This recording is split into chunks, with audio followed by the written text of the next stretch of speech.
Yep, week 10. This is recording to the cloud. This is R622, Learning Environments Design.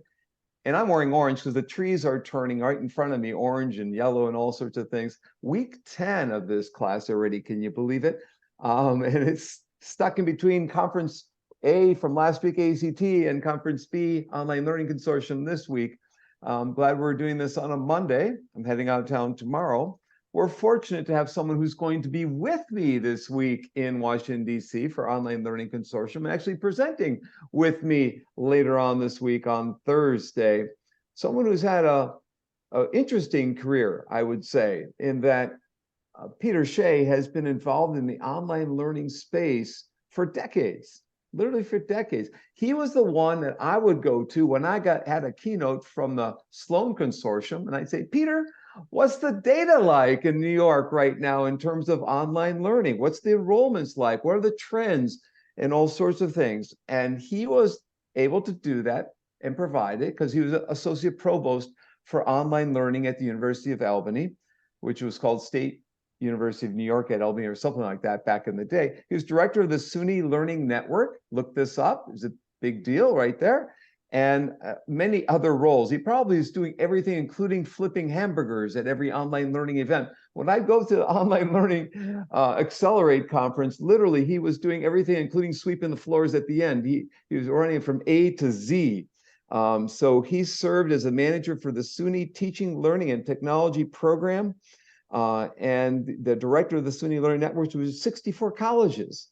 So 64, before he became a tenure track faculty. And he was doing all this important work for the state system. And then he won some awards. Sloan Consortium made him a fellow in 2011. And he's helping me get such a thing this week. Thank you, Peter. He's professor now in the Department of Educational Theory and Practice of the Joint Appointment in the Department of Informatics in the College of Engineering and Applied Science. He's written a whole bunch of articles and won a number of awards, including EDUCAUSE awards and the ones I mentioned earlier. But he can enlighten us as to other things. And I want to bring out one thing. He was PI on the U.S. Department of Ed grant to research and develop online systems to support teaching of Chinese to children in K-12 public schools. So Alicia, my visiting scholar, would be interested in that. Salhao would be interested in that. And others of you who came from China or visited China might be, or work with Chinese children in the US might be interested in that. Peter, I know we're going to talk about the article that you wrote with Jennifer Richardson and Karen Swan, because it's on the reading list for next week in this class, Building Bridges to Advance the Community of Learning Inquiry Framework. And actually, I've got it. I think I've got it right here. If you can see that right there, Peter, right? So we'll come back to that. I'm just going to point that out, Peter. I'll come back to that. First, I'd like for us to just find out a little more about your rich history in the online learning spaces and blended learning too, because many of the people who take this class are now designing instruction for online programs at their respective institutions and organizations, or they hope to be building online learning programs and courses and certificates and so forth. And so any knowledge nuggets you can share with us, any bits of wisdom about running an online teaching and learning program, or running an online program or a blended one, that would be real important, I think, or sources you can send us to. But before we get to all that, go back, talk about how you first got into this field. What was your entry point? Why did you get in? And what's the road been like? Yeah, thank you, Kurt. Yeah, it's been a long and winding road. I got involved in online learning in the late 1990s. I worked at one of the institutions in the State University of New York system, and I think Kurt mentioned that I worked with the SUNY system for a while, but I also worked on a couple of campuses, including initially Empire State College back in the 1990s.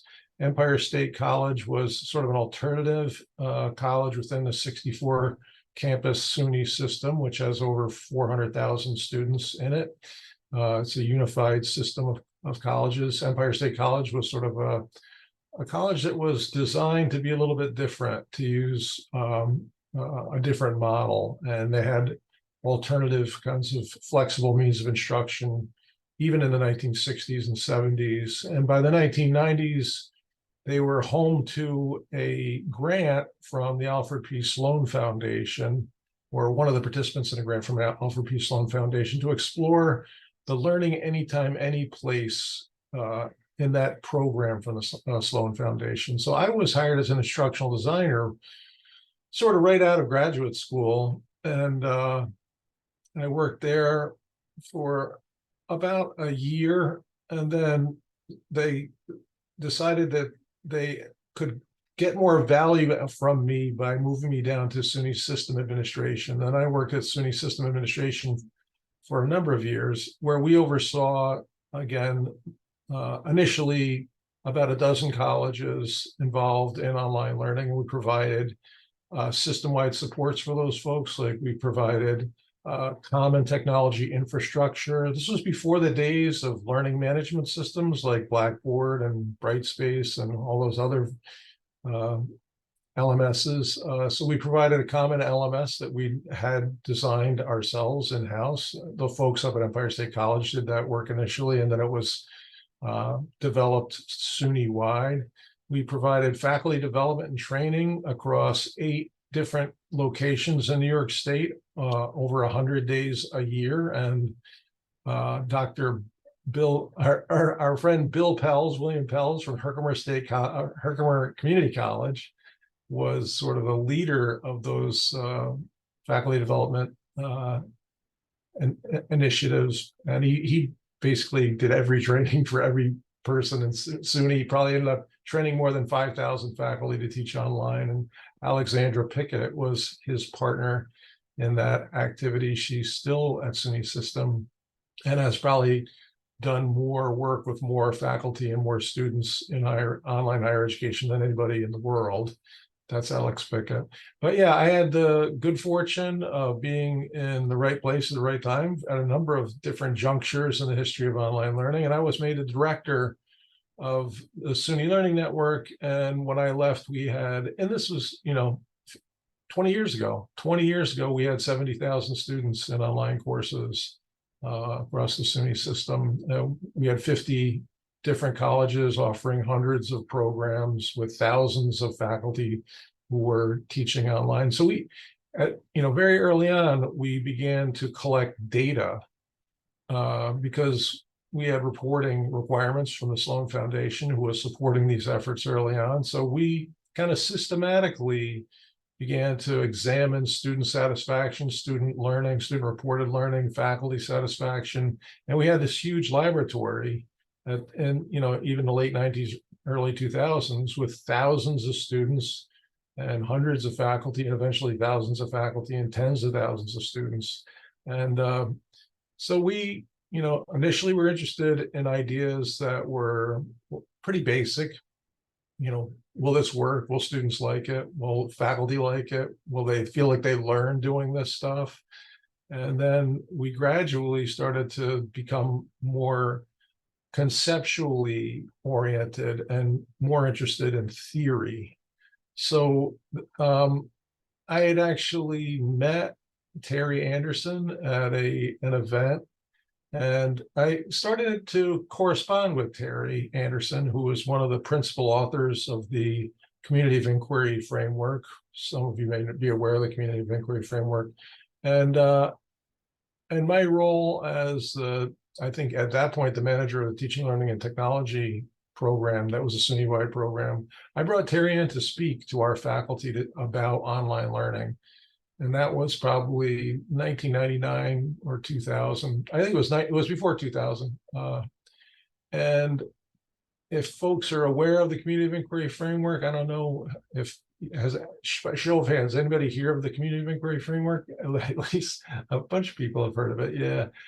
Terry was really involved in the teaching presence construct, and he spoke to our faculty about it. And we began to design survey research around the CoI model. And a lot of the survey research you see to this day, I sat in SUNY System in an office in the back and wrote those questions. And and then ran them by Terry Anderson to say, is this what you were thinking? Because he was writing the theory and we were testing the theory. And he would write me back an email and say, yeah, that captures it pretty well. So, we felt like we had some pretty good, at least face validity or other kinds of validity for the items that we're using to measure things like teaching presence. And then we gradually expanded that survey to talk about things like social presence and cognitive presence. And it's funny, I look at papers that get published all the time. I get papers submitted. We get 500 papers a year submitted to the journal. I'm the editor-in-chief of the Online Learning Journal. And I see this instrument based on the community of inquiry model referenced again and again and again. And I just look at the wording of the items and I'm like, I wrote that. I wrote that item, and I wrote the stem and the item, the choices, and came up with the Likert scale for this and worked with folks on this. So it's been interesting. I was involved early on and had some good fortune to participate in some interesting pieces of this. So yeah, that's sort of where I've been coming from. And I gradually moved from the SUNY system office over to the Albany campus and started a fully academic career in 2004. And I've been at SUNY Albany, the University of Albany, at the State University of New York at Albany for it's 20 years, going on 20 years. It's 20 years this year, right? From 2004 to 2023. It's my 20th year there. So it's been a long run, and we've had a lot of opportunities to contribute. So you were right there at the bleeding edge of the online learning movement, the blended learning movement back in the late 90s and early 2000s. You've seen a lot happen. We have Bob Brommer with us, who's also on the bleeding edge as well with the U.S. Marines and the University of Maryland system. So, and I was an early adopter myself, and that's how we got to know each other. And I was grabbing numbers from you for my keynotes for Sloan and so forth. As a side note to my students watching this, or who is there now, Terry Anderson was a guest in my 511 class a couple of years ago, and it's a recorded lecture. So if you're taking our 511, you can watch him describe the community of inquiry model and so forth, and many other things. He retired, but he's still fairly active. He was up in Edmonton for working at Athabasca University as his last position there. Look him up on Google Scholar if you want to see who is the leader in online learning. On Google Scholar, Terry Anderson's profile is up there. I don't know. I think I've looked at it recently. I mean, just take another quick peek because it's really pretty amazing. Also, if you watch the video lecture with him, you'll find out before online learning, he was a woodworker, up in Canada and doing all sorts of interesting things before getting into the online learning space. So so Bo's right on, and he's got the link there. So let me call up now the article from you that I had up here a second ago, and then so if you want to describe it a little bit more, the CoI framework. Go ahead. Maybe would you let me share my screen? Sure, I'll stop sharing and you can go ahead and share your screen. All right. First, let me just quickly share this profile page for Terry Anderson. This is the label distance learning. So you can see Terry up there has been cited 56,000 times. The next person is Agnes at the Open University of the UK, and third is me. But you can see that Terry is just basically, leaps and bounds ahead of anybody else in that space. So he's been around for a long time, and he's like the leader on the topic of distance education, especially the CoI framework. Yeah, of course, Randy Garrison is as well, but Terry's pretty amazing. Let me just share. I think I've got. Let me just find the right PowerPoint to share here. While you're doing that, I'll mention that that Peter mentioned Randy Garrison, who was a student of Terry Anderson's. and ended up at the University of Calgary. So a lot of Canadians have I it, influenced this I field. think it's the other way around. Terry was Okay. Randy's Okay. student. Okay. Yeah. Terry was Randy's student. Um, yeah, they're both very accessible, very great colleagues, and have been a great source for informing the development of online learning environments for literally for decades now. So yeah, let me talk about the purpose of our paper here a little bit. We were invited by the journal Educational Psychologist, which is a pretty well-regarded journal in the field of educational psychology and education, to extend the collaboration between the fields that we kind of represented, which was distance education, educational technology, and to try to build bridges between the learning sciences, ed psych and learning sciences, and ed tech and distance learning, and to sort of highlight our goal was to try to share understanding of the community of inquiry framework with a new audience, folks who are in ed psych or learning sciences who were less knowledgeable about it than maybe people in ed tech were. And so we thought we could make a couple of contributions along the way, and including, both sharing it with a larger audience and then building bridges between big constructs in learning sciences and educational psychology, and introducing those constructs more into the COI framework, which I think at times may suffer from some under-conceptualization as a paper, as a theory rather. So, And Peter, can you yep. go back to the opening slide with the author listing here?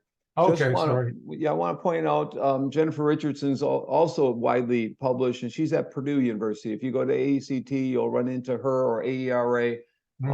She's still, fairly young or mid-career, so she'll be around quite a while. And then Karen Swan, who Jennifer worked with, recently passed away, and she led a lot of interesting special issues in every year for Online Learning Journal. Yep. I contributed to a couple of them. Karen was a leader in the online learning space. Yep. And worked with Peter on a number of initiatives. Also pointing out the educational psychologist issue. I've included a couple articles from it, including one from Christine Greenhow, who we'll talk to later on this semester. I think I have 2 or 3 or 4 articles. Maybe Charles Graham has an article in there as well. And that's the whole issue is worth reading. And if you want to just focus on that special issue and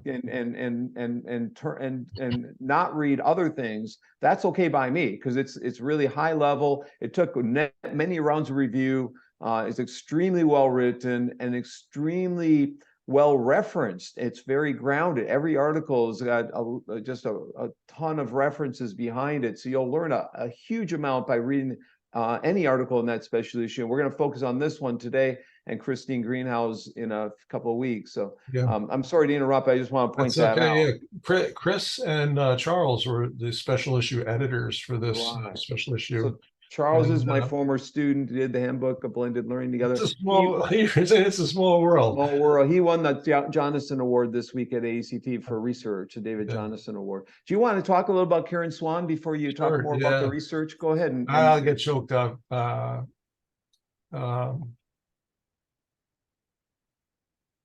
Yeah, it's weird. Jennifer Richardson and I were Karen Swan students.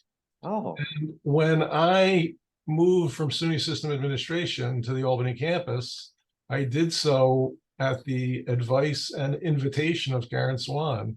And she moved out of her office and moved to Kent State, and I moved into her office. So it's a small world, she was I was her student. Jennifer Richardson was my classmate with Karen Swan. Wow. We both went on to different academic careers. And Karen had a huge number of students who went on to very successful academic careers. So yeah, Karen is sort of a legend. She was a member of the board of directors of the Online Learning Consortium and sort of their chief kind of conscience as it relates to remembering who matters in the online learning world, and it's the learners. And yeah, it's really inspiring individual, and we miss her a lot. But yeah, that's Karen Swan and Jennifer. It's all in the family. This is the last paper Karen worked on, and she died very suddenly and very for the field, very tragically. I was on a meeting with her on a Tuesday and was notified on a Saturday that she passed away. It was just so strange, so sudden. So yeah, Yeah. very difficult circumstance. It was about a year and Anyway, a half ago, right? Something like that. yeah, 2021 it was already now. Yeah. Right. Yeah, it's a wild. Anyway, so I'll try to keep it all together in Karen's honor. So we were invited to do this special issue by these guest editors, educational psychologists. And we wanted to talk about what we had been doing research on for a long time, which was the community of inquiry framework. And I'll talk a little bit more about the components of the community of inquiry framework, but I think it's really important to understand that the community of inquiry model did not come out of nowhere. It came out of very deep roots. Charles Saunders Peirce and John Dewey. I mean, if you're involved in education at all, you have to know who John Dewey is. You may not know who Charles Saunders Peirce is, but they came up with this idea of a community of inquiry. And that I think this kind of talks a little bit about what Dewey thought about education. It has two sides, one psychological, one sociological, and neither can be subordinated to the other. That you can see in the CoI model. And I think a lot of this, Randy Garrison was very much a Dewey kind of acolyte, but he borrowed from others as well. I think this Peirce's contribution to community of inquiry, he basically coined the term. Charles Saunders Peirce coined the term community of inquiry in the 1950s, and he argued in a way that was relatively new in philosophy at the time that the way progress is made is not based on the sort of Cartesian model that there's an independent reality out there waiting to be discovered, but that there is a social context in which meaning is made, and meaning is made by participants within social contexts, within sort of discursive communities, if you will, and that participants in what he called at that point communities of inquiry accept methods of scientific investigation as sort of the values by which they operate. And those become the standards and validators of constructed and defensible knowledge. So this is a little bit different from the way many philosophers and many scientists thought about the knowledge building enterprise at the time. There was sort of like a scientific understanding that there was an objective reality out there and it's just waiting to be discovered and we can discover it. And Peirce argued sort of in a different way that reality is constructed in discursive communities. And I think he was highly influential. And I think he went on to influence, Thomas Kuhn, who wrote about destructors of scientific revolutions.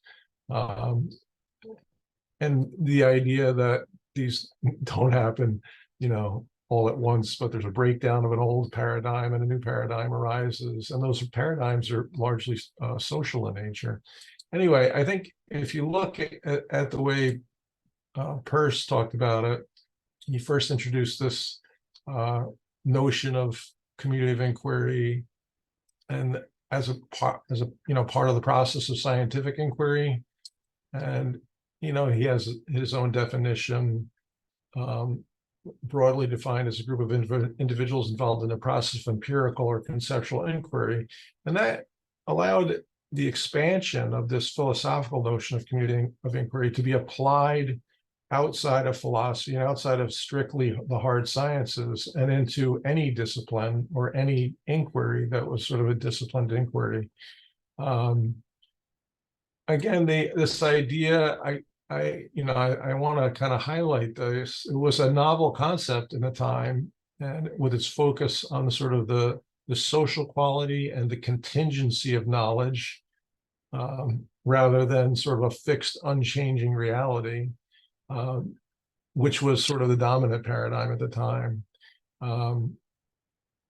So, I mean, he talked about the community of inquiry necessarily being embedded within a social context and requiring intersubjectivity, or agreement among those involved in the process of inquiry for its legitimacy. So, if you think about like how physics is learned, physics exists with experts in physics, physicists, and they speak with a specific kind of language, and the way that they teach or talk about physics is highly social. They have conferences, they write in peer-reviewed journals. It's all very social. It's very human-centered.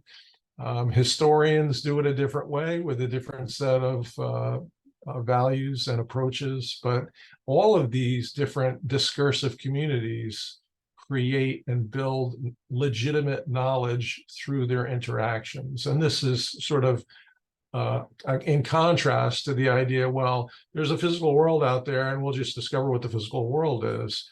It's more like, there's a group of us humans and we're talking about stuff and kind of creating new constructs through our discourse and interactions. And that's the way communities of inquiries function. So it's a little bit of a different way to think of things. So like our discussion forum in Canvas in this class. Okay. Yeah. I think that I actually have a student who is trying to write a paper, a doctoral student trying to write a paper on how people learn through social media. And I'm trying to use this notion of social media represents sort of an informal learning environment where the communities of inquiry that are involved in the social media in these sort of informal environments have a broad range of potential expertise, from very solid and considered to be experts within their own discipline, maybe, to completely nutty. And there are communities of inquiry in social media spaces that include QAnon and other conspiracy-oriented communities of discourse that really go off the rails. And I think there are ways in which the community of inquiry model could be applied to try to understand when things go off the rails in social media spaces, because they don't reflect some of the characteristics of a good community of inquiry, which includes instructional leadership by someone who's got sort of an authentic voice within the discipline and the social context in which knowledge is created. If it's history, it would be good if it was a historian who was talking about things rather than, some fly-by-night person who wants to derail and promote conspiracy theories. Anyway, I think it has broad applications, not only in online learning, but in other spheres as well. So Randy Garrison was, a teacher of and colleague with Terry Anderson and Liam Rourke and Walter Archer. And they drew from Dewey and decided that this would be a good way to provide a foundation for the two-way interactive learning that was just getting started in the late 1980s and early 1990s. And they were in big, there were some pretty big distance learning activities going on. Athabasca University was a very early distance learning institution. And Terry was, employed by Athabasca. So they thought it would be good to build a foundation for online learning that was that included the works of folks like Dewey and Peirce and Lippmann, and they kind of modified and adapted these ideas into a new theory, their own theory of the community of inquiry. And that is this very familiar model. If you know anything about CoI, it's based on this idea of cognitive presence, social presence, and teaching presence. And so they talked about this idea of cognitive presence and really drew from Dewey's work on the practical inquiry model. And the practical inquiry model, starts with this triggering event, like folks are asked to think about something that is problematic and unresolved, and then to engage in an exploration phase of thinking, and then to sort of reflect on what their explorations resulted in, and then to start to integrate ideas through their interactions, and then to sort of come up with some sort of resolution that resolves the initial triggering event. So it can be an open-ended question that gets people to think, and gets people to explore, and then gradually to integrate the results of their exploration into more sophisticated understandings. So that was a cognitive presence dimension. So it's like a triggering event, exploration, integration, resolution model of how knowledge is produced. And they also said, in a good online learning environment where there was no face-to-face interaction, and there was going to be largely asynchronous kind of interaction back when they were working on this, they talked about the need to consider the design, the facilitation, and the direction. And these are sort of instructional activities: design of instruction, the facilitation of instruction, direction of not only cognitive processes, but also social processes, and with the end goal of helping people to realize personally meaningful and educationally worthwhile learning outcomes. That was Terry's original definition of teaching presence, which actually appeared in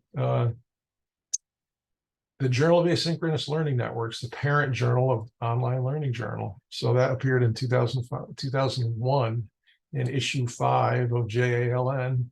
I think that's what it was.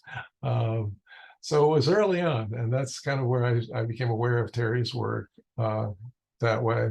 So that's teaching presence. And then there's also social presence is important in an environment where people are not going to be face-to-face. They're going to be largely asynchronous. And there was a fear that people would be depersonalized and become disconnected and isolated.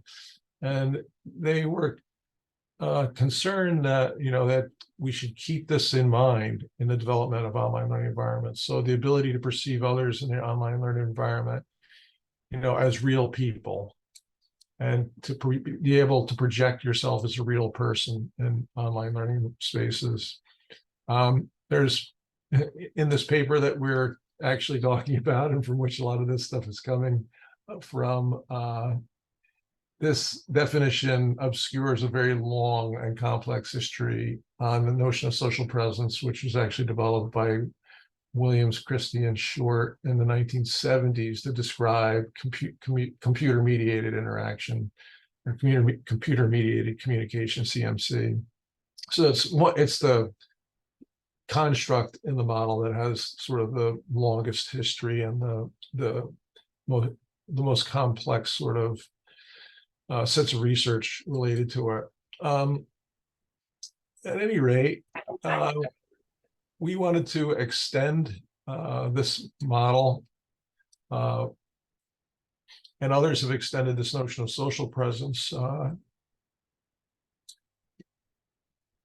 I don't really know how to pronounce his name, although I've met him, and I met him at in New York City at the EdTech conference. I think you might have been there, Kurt. You were there. This guy, Cray, I can't pronounce his name, but he has a different model of social presence, which includes sociability, social space, and and social presence. It's a SIPS model, but it's Was just this one at example. Ed Media last year, you Yeah, mean, yeah, in that New was York a City? media in June. Yeah, yeah. I Yeah. can't pronounce it either. Carl Kreintz, I think is his name. Okay. I hope he's not listening and realizing I'm either forgetting or butchering his name. I I'll apologize. just agree with you. Okay. So the contribution we wanted to make, and what I had been saying for a long time, is that the community of inquiry model was incomplete in its conceptualization. And we came upon this by working very diligently on trying to confirm the sort of coherence of the community of inquiry model.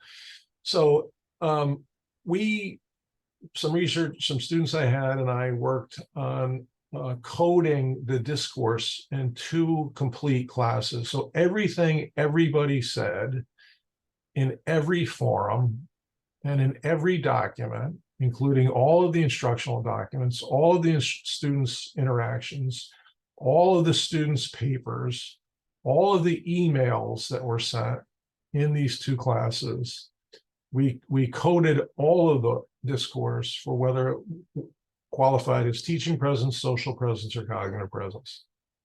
And by doing that kind of coding at very granular level, we came to agree, and it was based on levels of agreement between the coders, that there were things that there was discourse in these fully online asynchronous courses that were not accounted for by the model.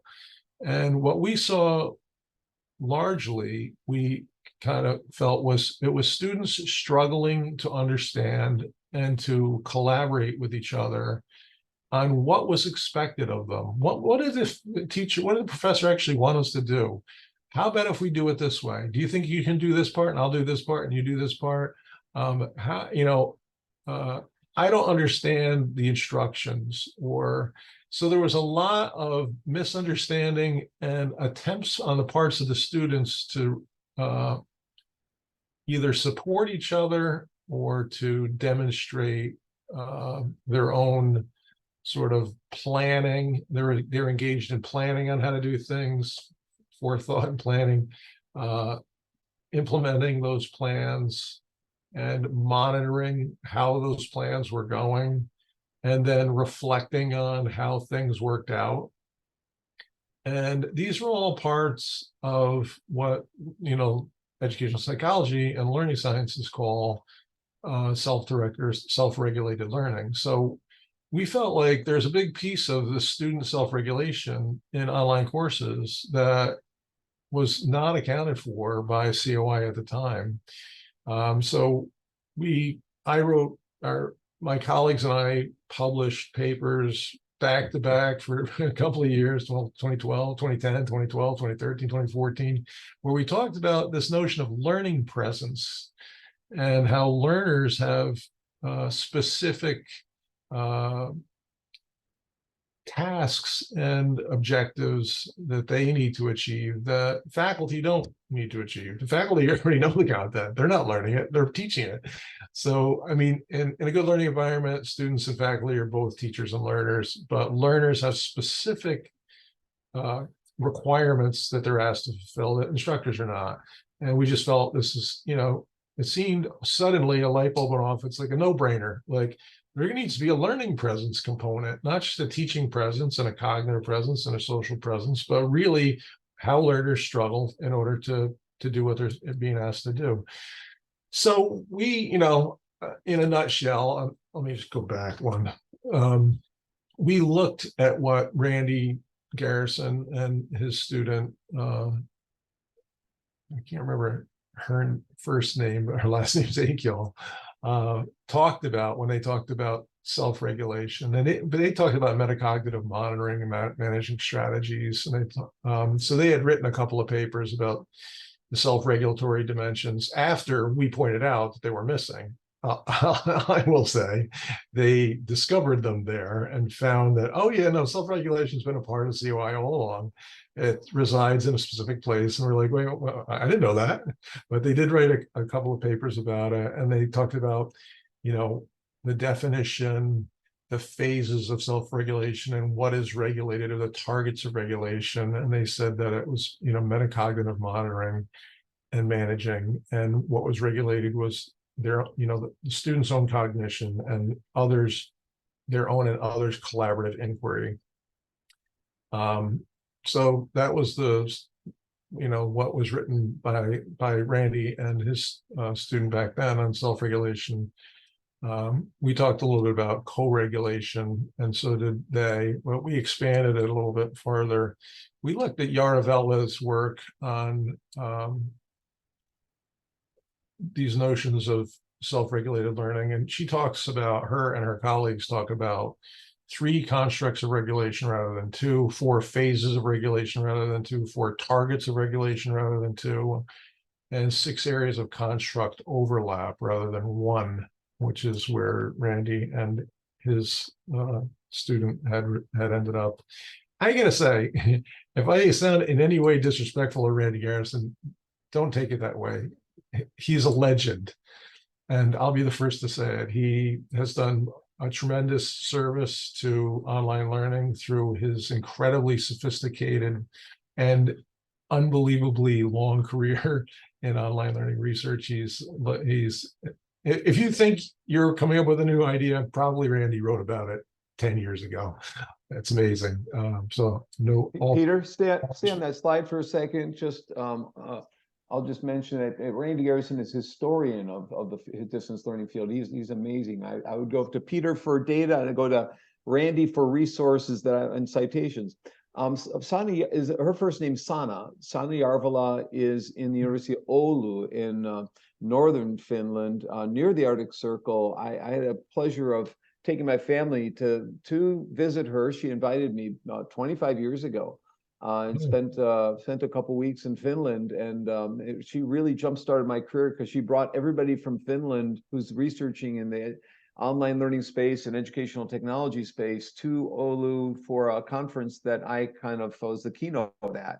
I had a book coming out at the time called Electronic Collaborators, and I was able to use data from that. And since then, she's continued to work in this space. She's become an internationally known scholar. So again, Sana Jarvala, and I guess Peter will have a couple of slides. Your next slide's kind of you cite some data from her.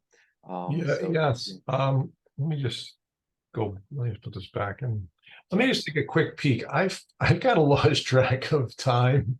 Yeah. So we got, we probably should go to questions in about 5 minutes for my students. Yeah. So I'll wrap 6, 7 minutes. Yeah. Yeah, I'll wrap up. Am I still sharing my screen? Yes, okay. You are. Yep. Yeah. Let me go back to the screen if I can get there. So it's a brilliant insight to see the learning presence, I must say. That's a wow factor, and the fact that it wasn't salient. It was maybe in the model, but wasn't explicit. I mean, you've really provided an important component, especially in terms of this class on designing learning environments, because we have to design for learners, not just teachers, right? So. Yes. Dr. Bonk, can I actually ask a question on that? Yep, go ahead. So like the later portion of your of the paper, you did have an example where the model does include that learner aspect of it. Is that the current version of the model then that you'll be working under from this point on, or not? It's the model that if you're asking me, it's the model that I am advocating that the field use, and that model I think captures more of contemporary thinking from educational psychology and learning sciences, a fuller description of what self-regulation, co-regulation, and socially shared regulation are. So it's the one that I would recommend. So, we use Sana Jarvala's model, which includes, again, these 3 different constructs. The first one is self-regulation, and the definition of that are sort of the individual's deliberate and strategic planning, enactment, reflection, and adaptation to learning tasks and in the service of controlling cognition, behavior, motivation, and emotion. So there's a lot that's encapsulated in this definition. So it is looking at numerous, it's a big concept that has multiple constructs embedded in it. You know, that she's talking about individuals, when they're involved in collaborative learning, are engaged in strategic planning. They plan out what they're doing. They enact those plans. They monitor the enactment. They reflect on what happened. Was it successful? And then they adapt what they do in another sort of cycle. So there's this sort of cyclical process. And so, you know, you can see there's different phases of enactment, of planning, enactment, reflection, and adaptation, and there's different targets of the cognitive activity or behavioral activity or whatever. Cognition, they plan and monitor cognition, behavior, motivation, and emotions. And this, I think, is a big piece that is often cited as missing from the CoI model, the whole emotional dimension. And I think this helps bring back the emotional dimension of learning into asynchronous environments specifically. So again, some of this is kind of splitting hairs, and I won't go too deeply into it, but Jarvela also talked about co-regulation. If you're involved in collaborative learning, you're not learning only by yourself. You're working with other students and involved in kind of directing and helping each other. And so there's a very, you know, there's a big definition here on the notion of co-regulating learning, not just myself regulating, but I'm also helping others to regulate their own learning. And she talks, and her and her colleagues talk about, it's not just your own thinking, but you can have tools, the environment, cultural beliefs that shape the co-regulation of learning. But again, those same phases and the same targets of regulation are included in co-regulation. And socially shared regulation is basically similar to co-regulation, but instead of me regulating your behavior, it's like we're a very high functioning group and we regulate each other's behavior, you know, individual behavior, cognition, motivation, and emotions. So those three big constructs, I think, update the model into a more contemporary understanding of what learner regulation looks like in collaborative online environments. So initially, Randy said, well, yeah, no, we got shared metacognition. It's right here between teaching and cognitive presence. And I was like, I never saw that before, but he put it there. And we were saying, no, it's its own construct. It's a much bigger thing. So there's, you know, learning presence interacts with cognitive presence, teaching presence, and social presence. And there's all kinds of areas of overlap where these kind of meet and create opportunities for understanding, new kinds of understanding of online learning environments. And it's our hope that this is a sort of generative contribution to theory, because you know, you've got a lot of different areas that could be investigated using learning presence as a lens for investigation. If you start to look at how people learn in online environments, what is the overlap between teaching presence and self-regulation of learning, co-regulation of learning, socially shared regulation of learning? What's the relationship between social presence and all those dimensions of regulation? So there's all these different opportunities, we think, you know, to be designing new instruments to measure self-regulation, co-regulation, and social share regulation. There's the same gap for content analytic tools. If you're doing content analysis with new coding schemes that reflect this broader, more comprehensive model. And so, you know, you can ask questions, what are the instructional design and technological, et cetera, interventions that support or enable learning presence, and how does that work, and how do these manifest in processes and outcomes of learning? So I think there's a lot that could be done if we use that new model, a lot of new research and a lot of research gaps that could be opened that represent new opportunities for publication. So I'll stop there. And I probably ran over. I apologize, but you don't get to be in a group that cares at all about this stuff very often. You got to be at conferences, or you got to be, you know, in classes, and I'm pleased to be able to be here today. I'm glad many of my students have shown up here because they're working, many of them working full time. So they took time out of their schedules, lunch breaks, maybe, I'm hopeful, just your lunch breaks to be here. And we have some, we got Lay's potato chips. Okay, Carol. So it's a delight not just to have you here, but to provide that insight into what was missing in the model. I mean, that was ideal actually for us as a class to hear about the evolution of your thought that was reliant on the research that you had collected when you're looking at every single strand of data in those online environments. You know, and big shout outs to Jason Vickers and Suzanne Hayes, who spent years of their life literally doing coding and calculating inter-rater reliability metrics in order to, this bell didn't go off until we actually looked at the data and saw on the data, it's like, look, these students are struggling to try to understand what to do, and they're trying to figure out how to do it. It's really related to regulation of learning and self-regulation. And our thinking's evolved over the years. Like I initially had a paper in 2010 and then 12 and 13 and 14. And this 2022 paper really is my current thinking, which I think has evolved over time to look at the forms of regulation that students engage in online collaborative environments, and the need to be aware of that. If you're asking people to be in an online collaborative environment, we have to be cognizant of the fact that we're asking them to do very complex things, and it involves a lot of different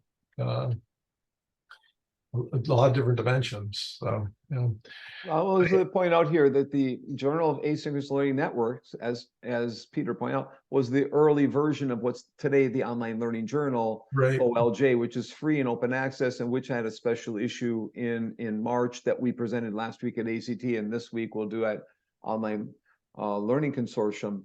The Online Learning Consortium was evolved from the Sloan Consortium, and maybe Merlot kind of merged or something like that, which so things evolve. Peter, do you want to just take a 30 seconds to describe what Sloan Consortium was all about in the early days? What its mission was? Yeah, the Sloan Consortium. Well, the Alfred P. Sloan Consortium, Alfred P. Sloan Foundation, had a program called Learning Anytime, Anyplace, and this was back in the say late 80s, early 90s. They had a very visionary, chief. I don't know what was Ralph Gomery's title. Ralph Gomery was the head of the Sloan Foundation, which was a philanthropical foundation that funded early research and implementation of online learning. SUNY was a recipient of some of the $70 million that Sloan ultimately distributed across the United States and to seed online learning. But Ralph Gomery looked at the internet and he said, this is going to change everything.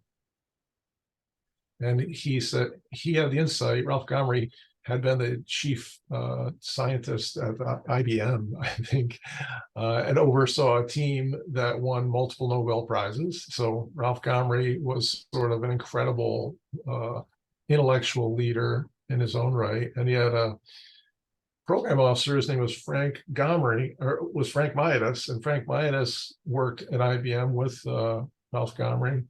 And they had together, achieved some amazing results in creating a supportive environment that allowed institutions all over the United States to practice and play around with and meet with other recipients of funding from Sloan. So the Sloan Consortium became this professional society, in a sense, gradually evolved into a professional society that provides training and conferences now. But in the early days, it was opportunities for recipients of Sloan funding to get together and talk about what they're doing and present what they were doing. But, you know, I had the good fortune to be on the panel that oversees the Online Learning Consortium, the board of directors, and talked frequently with Ralph Gomery. Ralph is in his 90s today and as sharp as a tack still. And we were in DC and looking across the bay, and he said, you know, and we're looking at, I think we see the White House or something. He goes, I said, have you ever visited the, you know, White House? And he's like, yeah, I've visited. I've actually, you know, met some presidents. I'm like, you're kidding. He goes, I go, which presidents did you meet? He goes, all of them from Reagan on. I was like, what? He's like, they used to invite me in to talk to the president when he was their first in office. And I talked to Ronald Reagan, and a lot of people thought Reagan was stupid. And Ralph was telling me, he's like, Reagan was not stupid. I talked to him about the internet and how it was going to change things. And he stopped and he looked at me and he goes, you know, when I was a kid growing up in California, I saw these cars coming down the street, and I looked at cars and I looked at horses, and we had both when I was a kid. And I said, those are going to change everything. So he said Reagan understood very clearly how the internet was like the automobile, how, you know, automobiles would change everything. And they did. They created suburbs, they created, you know, all kinds of problems in urban planning. But he understood that the internet would change everything. And Ralph Gomery was the president of the Sloan Foundation when we were recipients of their funding. Had some very profound insights about that, and he had a vision. He said, you know, there will be online learning. This is going to work. This is how people will learn in the future. And I was like, nobody knew that. He did, though. It was incredible. Yeah, and later in the 1990s and early 2000s, he was funding blended learning because he could see everything was shifting to hybrid environments, you know, and that's what we are at now. It's a lot of blended learning in various shapes and forms. We should field student questions so we can get some in before we have to go. Do we have any on the Jamboard, Bo? Let me take a quick look here and into the chat. I see some. We got a couple in the chat window. Yeah. Go ahead. Who posted anything in the chat wants to ask? Go ahead and ask. Go ahead, Christy. Christy is a psychologist up in Western Michigan at a community college there. Christy's my advisee. Christy, go ahead. Well, hello. First of all, I wanted to say that I was familiar and kind of excited about hearing this model because it's one of the theoretical constructs that I used for my initial research in 520. So this one I paired along with a couple other models that look specifically at course design, as well as learner perception, student satisfaction, and it was a big diagram, but I just feel as though the belongingness that is really key to this COI. And so I was curious in the research that you were doing, because I teach a lot of online courses, when you were collecting the data on the self-regulation and the metacognition, where did the evidence show up? Like, where were the students engaging in this? That's a really great question. And because it kind of gets to the heart of some of the results that we shared in papers that we were writing. And we were expecting to find evidence of things like cognitive presence and social presence and teaching presence, all within the interactions that were happening in threaded discussions. And we did find some of it there, but we found it all over the place, depending on how the instructor designed the course. So one of the instructors designed the course in a way that was pretty traditional, where we found evidence of teaching presence, social presence, cognitive presence, and learning presence, you know, in threaded discussion. And we also found evidence of it. You're asking specifically about learning presence, or you're asking about, well, okay. Yeah, we found a lot of it. A lot of learning presence was in threaded discussions between students where there was an opportunity for them to try to figure out like what we're supposed to do on this collaborative project. But we also found it like in emails that were part of the system. And you wouldn't have normally seen this. And one of the limits that I think a lot of the research that had been done up until then was that people weren't looking outside of threaded discussion to find evidence of these theoretical constructs. And, you know, we opened it up through that paper to look at, you know, the teaching presence that the instructor was demonstrating was really all in the documents that resided in the LMS. You know, they'd have all kinds of documentation about instructional design and organization, the facilitation of discourse, the provision of direct instruction that occurred all over the LMS, all over the course, not only in the threaded discussions. And most of the research up until that time was really just research on threaded discussion and like what's happening in the interaction between students. And we were looking at students, you know, final papers, we were looking, and we're finding suddenly, oh, this is where the cognitive presence has been hiding all along. Because, you know, all this research has been done for years where they're saying students never achieve levels of integration or resolution in cognitive presence. It's all only exploration. There's only like this triggering event and almost all of it's exploration, and nobody ever gets to resolution. Wow, when we looked at students' papers, it's all resolution all the time. They've come to answers, they've come to conclusions, they've connected the dots, but nobody looked at it that way. They're all looking for this in the threaded discussion. So it's a very insightful question to say, where did you find this stuff? Because we found, you know, evidence of students struggling to understand what was going on in threaded discussions that might have been like the class, you know, forum that was not part of the instructional module, that was outside of it, or in student emails that we got access to through the administration at the institution we did research with. And we're like, oh my God, look at all this stuff. 90% of what's going on in an online course is never looked at by researchers. All they see is the tip of the iceberg that's happening in threaded discussions, and they don't see any of the other processes. Well, I might be exaggerating. I mean, we felt pretty happy at the time. We're like, wow, it's a bonanza. Nobody's looking at this stuff, and suddenly we saw it all. So great question. Can I follow up just real quick? You answered part of it by saying that the areas where they're designed for collaboration, like Dr. Bonk's student cafe, or I have one in mind that's got a question, ask a question, answer a question type of thing.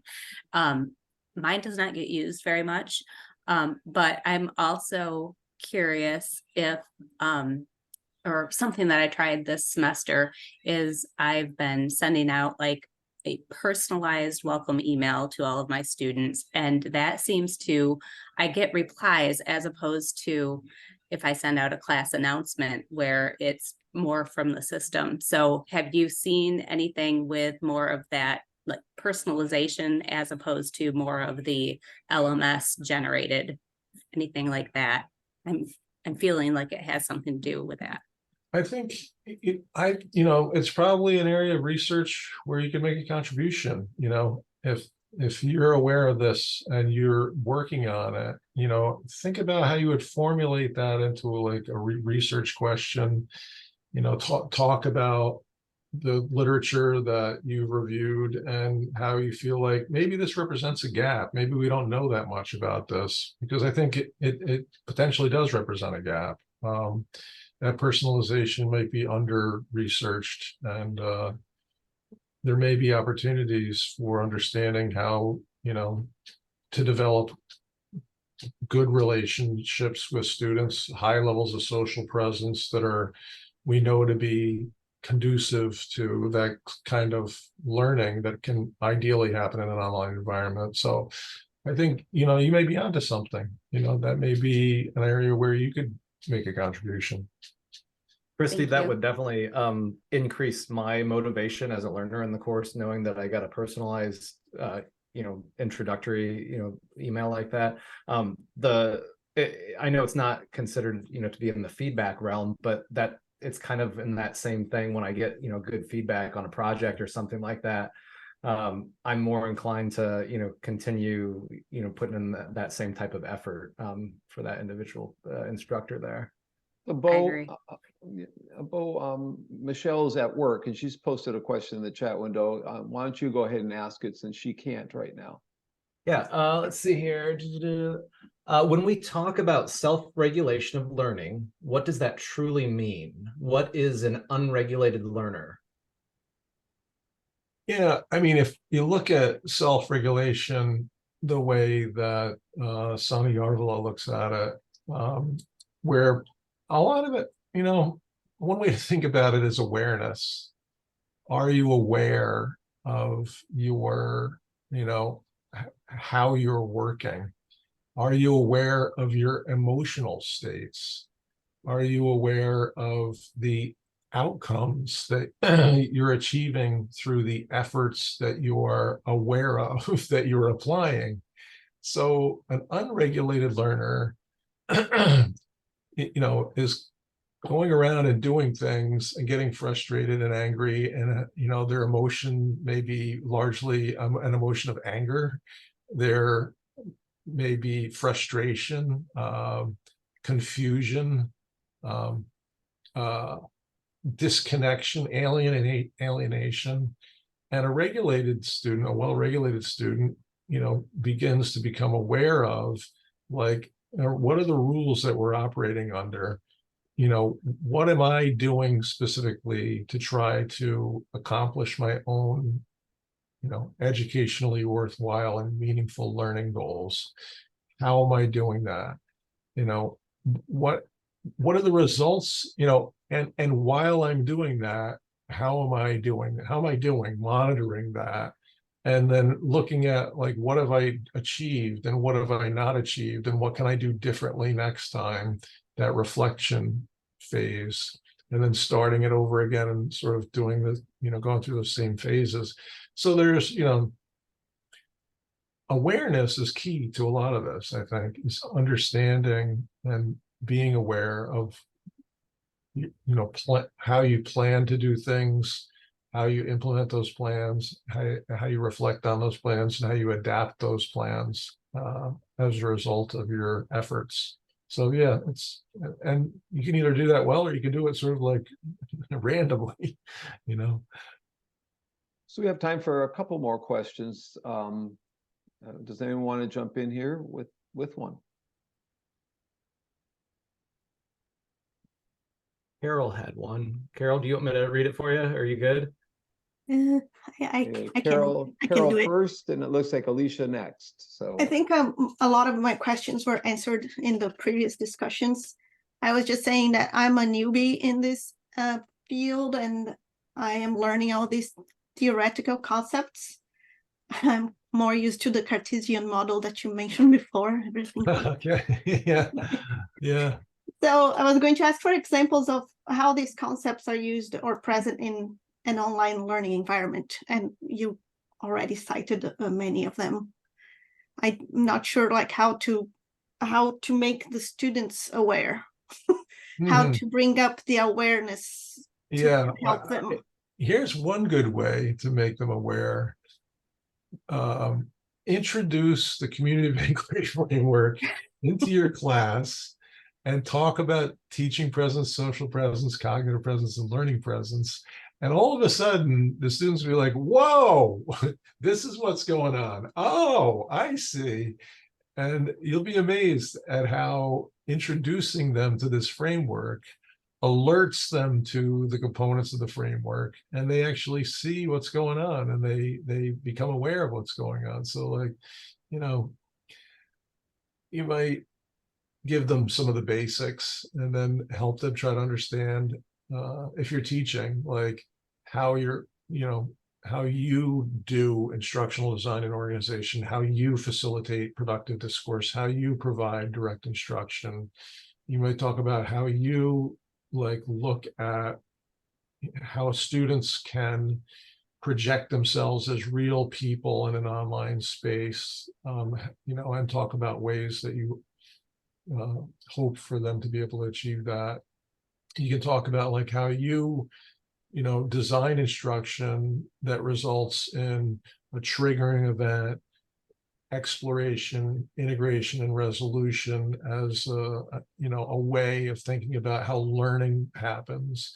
And you can talk about how students need to be aware that they are very much more in some ways accountable for their learning in online spaces. And there's a lot of self-direction. So that notion of self-regulation is very important. And to talk about self-regulated learning in the classes that you're teaching. So I think by talking about it, maybe providing some background reading on it, students can become much more adept at being successful in online environments. I'll try that. Thank you. Yeah, good luck. Alicia. Okay, sure. Thanks, Dr. Shea. I'm truly impressed by your presentation on the community of inquiry framework. So I'm curious about how does the CoI framework effectively address the challenges posed by online distance learning environments? More specifically, could you elaborate on how can you utilizing the CoI framework effectively deal with issues related to online student motivation or engagement? Thank you. Mm-hmm. Yeah, I think it's a great question, Alicia. I think CoI kind of presents this entire conceptual framing for how to do everything in an online course. It's like you're going to need to develop instruction, and you're going to need to develop instruction in which this kind of interaction we're having doesn't necessarily happen. I mean, if you look at online learning, it is being used to solve a problem that people have, and the problem that people have is flexibility and convenience. So a lot of online learning is done in asynchronous classes that are asynchronous programs in a lot of ways. So you see a lot of asynchronous instruction. So CoI represents this entire soup to nuts way of designing instruction, facilitating that instruction after you've designed it, provides sort of mnemonic devices for thinking about, well, what do I need to do in order for students to be able to interact well, to interact with each other. And there's, entire books that have been written by some of the folks around Randy Garrison, like e-learning in the 21st century. It really talks about implementation of CoI in online environments. So, keeping teaching presence in mind, you can think of like the different aspects of teaching presence, and you can look at the research actually has coding schemes that talk about how things happen, and you can almost take that coding of the teaching presence construct, and it serves as sort of a mnemonic device, like a 15 or 18 piece, different pieces that fit together on how to achieve teaching presence. How, what are the dimensions of instructional design and organization? What are the dimensions of facilitating productive discourse? What are the dimensions of the provision of direct instruction? And then you can look at the social presence and say, are we cognizant of the affective and cohesive and interactive dimensions of student interaction, and where can we focus more to make sure that we're hitting all of those? So there are different pieces in the teaching presence dimension, the social presence dimension, that can be directly applied to the design of online experiences. The same for cognitive presence. If you're aware that one good way to get students to be able to meet sort of any outcome in higher education, largely it's based on critical thinking. Think about creating an environment where you're creating this triggering event, and then facilitating discourse through exploration, and facilitating their discourse through integrating and applying ideas, and then facilitating discourse towards coming to some sort of resolution. Peter? Yep. I think we're gonna have to Stop start, there. yeah, pretty close to stopping. Michelle Yep. had an important question about strategies that can be put into place to establish a community of inquiry and improve self-regulation. But those strategies, there are hundreds of them, literally, from structured controversy activities where groups debate different issues and change roles, to Mhm. having just simple think, pair, share activities. I mean, the different jigsaw activities where everyone has a different role and then they merge them together. The strategic level, it's about the critical thinking activities, like you said, that you can put into place. And we've all seen it with role play, with mock trials, with structured controversy, all sorts of things. Whereas creative thinking, brainstorming, and reverse brainstorming and other kinds of activities, and then collaboration. I mean, all those are at a strategic level where you're establishing this. Did you have a quick response to that inquiry about the strategic implementation of to get to a community of inquiry happening? Yeah, no, I think you're right. There's a lot of different sort of well-tested collaborative and cooperative approaches to teaching and learning that can be, implemented into a community of inquiry, into that model. I think so. The big picture is, I think, comes, from some of the roots that we're really trying to create this is sort of a replication of the discursive communities that exist in the disciplines. So can we create an environment where people can become historians in a way? Can we create an environment where people can take on the consequential roles of physicists? Can we create different strategies and approaches that allow people to take on the consequential role of journalists or other kinds of scientists, or and help them to engage in the kinds of interactions and discourse that people in these different disciplines engage in the process of doing science, doing history, doing the work of the discipline. It's all possible, and the COI is kind of built on that idea that there are real discursive spaces in which this actually happens, and how can we recreate those in an educational setting. Has anyone written on that, Peter, that Michelle could go and take a read? Has anyone kind of had more Norm Vaughan? I think Norm Vaughan. Norm, right? Okay. Yeah, So Norm Vaughan's written a lot about this stuff. Another Canadian. He's at Mount Royal in Calgary as well, and yeah, he's been to Bloomington once, visited us. He's a real optimist in the field, a very energetic guy, and he's got a book on blended learning and many things. So Norm Vaughan, VAUGHAN, is that right? Yeah, VAU. Yeah, I think it's VAUGHAN. Norm Vaughan. Okay, Vaughan. Yeah. So look at Norm Vaughan, Michelle. We're going to have to close for today and just say this has been a really fruitful, really insightful look at your take on the community of inquiry model and what's lacking. And so when students go to read this article for next week, that's not this week, they'll have that insight. And I think that will carry them to the end of this article where you offer that, where you summarize a bit what's going on in self-regulated learning and some of your research. So that's, when you go to this article, you got to shoot to page 154. So just keep that in mind for next week. Peter mentioned there's changes in the field that happen because of the internet. We're going to have a guest tonight who's talking about other changes that are happening. AI, a monumental change will be happening to us and affecting all of us. So if you can come back tonight. Peter, thank you very much. You want to make a final comment, Peter?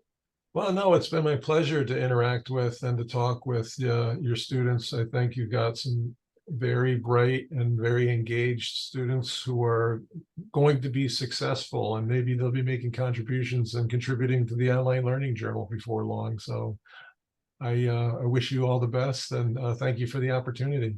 Let's hope they do. So week 10, part 1, signing off from the